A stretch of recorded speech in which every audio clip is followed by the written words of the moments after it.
ઉનાળાની special item ઓથો અર્ચમાં લેડીઝમાં આપણી પાસે ફરી વખત રીસ્ટોક થઈ ગયો છે, જે તમને બતાવી દઈ. ISI ના માર્કા વાળી આવશે, એકદમ હળવી ફૂલ જેવી અને ફ્લેક્સિબલ આવશે. એની તમને સ્મૂથનેસ દેખાડી દઉં, જોઈ જો એકદમ સોફ્ટ આવશે, નરમ. ઈ સિવાય જે બહેનોને પગના તળિયા બળતા હોય, પરસેવાનો પ્રશ્ન રહેતા હોય તો એમાં પણ રાહત આપે એવી છે. સાંધાનો દુખાવો હોય તો એમાં પણ ચાલે એવું છે.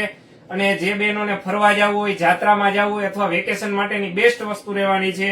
એમાં કલર રહેવાનો છે, પિસ્તા કલર રહેવાનો છે. આ બધાની અંદર આજ વખતે 4 થી લઈને 9 નંબર સુધીની સાઈઝ અવેલેબલ છે. ઈ સિવાય એમાં ગ્રે કલર, ઈ સિવાય ઘણો ટાઈમ પછી આપણે જે ચોકડી પટ્ટાનું હતું એ રિપીટ થયું છે. ઈ સિવાય એનું ગૂંથણી પટ્ટાવાળું આ પણ ઘણો ટાઈમ પછી રિપીટ થયું છે. એમાં પણ 2 કલર રહેવાના છે. ઈ સિવાય આપણી સૌથી હિટ અને ફાસ્ટ સ્ટોન વાળી જે ડિઝાઇન છે, પ્રસંગમાં પણ ચાલે, બહાર પણ ચાલે ને રનિંગમાં પણ ચાલે, એ પણ એકદમ સોફ્ટ રહેવાની છે. જોઈ જો એની સોફ્ટનેસ. ઈ સિવાય આપણે ઘણો લાંબો સમય પછી આ રિપીટ થયું છે પાતળા પટ્ટાનું, જેની સૌથી વધુ ડિમાન્ડ હતી એવી ચપ્પલ, એ પણ એકદમ સોફ્ટ આવશે. ઈ સિવાય આપણો ઉનાળા માટેનો બેસ્ટ સ્પ્રે, આપણે જે સૌથી વધુ આપણે સેલિંગ છે, પટેલનો હોય જ કરીને જે 100 ml નો આવશે, એકદમ સ્વીટ અને ઠંડો સ્પ્રે રહેવાનો છે. લેડીઝ, જેન્ટ્સ અને બાળકોમાં બધાને ચાલે એવો એકદમ મસ્ત સ્પ્રે છે ઉનાળાનો. ઈ સિવાય આપણે એમાં બીજી ડિઝાઇન, ઈ સિવાયની ફ્લાવર ડિઝાઇન,